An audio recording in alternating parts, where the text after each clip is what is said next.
कौन है उमर खालिद, जिसकी सुनवाई आज भी नहीं हुई? 5 साल के बाद, 5 साल में जेल रहने के बाद भी अगर कहा जाए कि सिद्ध हत्यारा और बलात्कारी राम रहीम 8 साल में 15वीं बार 40 दिन के पैरोल पर बाहर आ रहा है।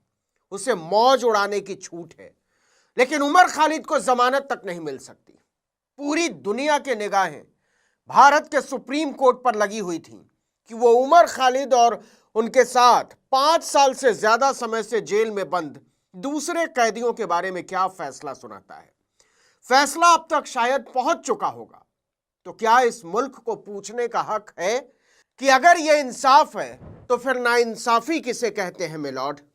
इंसाफ की किताब पर लिखा गया है कि उमर खालिद और शर्जील इमाम को बिना किसी गुनाह के 5.25 साल बाद भी छोड़ा नहीं जा सकता, और 1 साल तक जमानत की फिर से वो अपील भी नहीं कर सकते, और साल भर बाद अपील की भी तो साल 6 महीने तो तारीख और बहस में गुजर गई समझिए।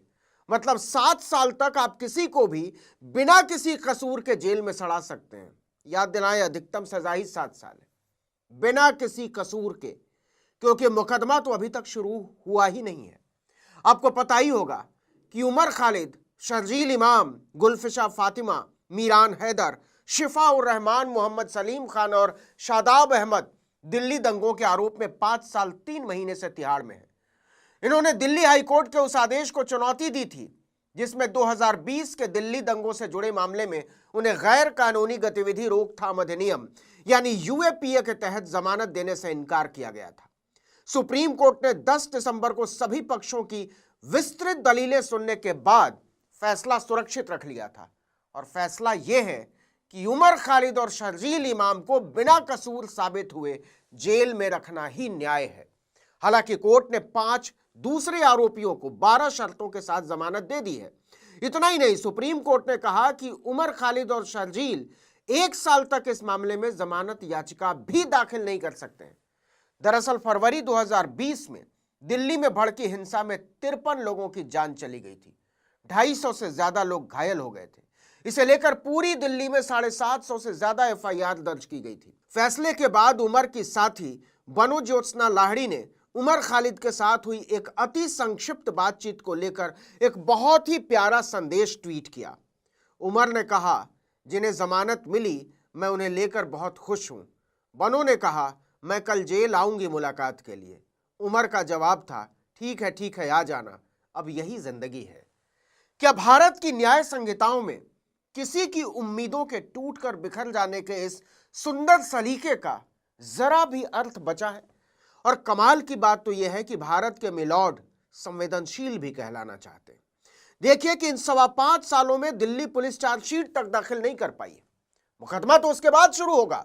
दिल्ली पुलिस ने जमानत याचिकाओं का विरोध किया। पुलिस का कहना है कि उमर खालिद और शर्जील इमाम दिल्ली में दंगे भड़काने के मुख्य साजिशकर्ता थे और सुनवाई में देरी के लिए आरोपी खुद जिम्मेदार हैं। लेकिन असल चुटकुला तो इसके बाद सुनाया कि अगर आरोपियों ने मदद की तो ट्रायल 2 साल में पूरा किया जा सकता है। मतलब 7.25 साल चाहिए दिल्ली पुलिस को कोर्ट में यह बताने के लिए कि उमर खालिद और शर्जील इमाम कैसे गुनाहगार हैं। और जो हैरानी की बात है वो ये कि भारत का टॉप कोर्ट इससे सहमत और संतुष्ट है, और इस पर तुर्रा ये कि हम बेहद संवेदनशील हैं। जस्टिस अरविंद कुमार और जस्टिस एनवी अंजारिया की पीठ ने कहा कि अभियोजन और सबूतों दोनों के लिहाज से उमर खालिद और शर्जील इमाम की स्थिति दूसरे 5 आरोपियों की तुलना में अलग है। कथित अपराधों में इन दोनों की भूमिका केंद्रीय यानी मुख्य रही है।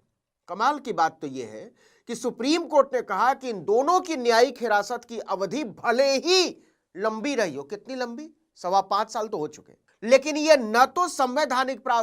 आप इस वीडियो के बारे में क्या कहेंगे? कमेंट बॉक्स में ज़रूर बताएं और चैनल को सब्सक्राइब करें। Thank you.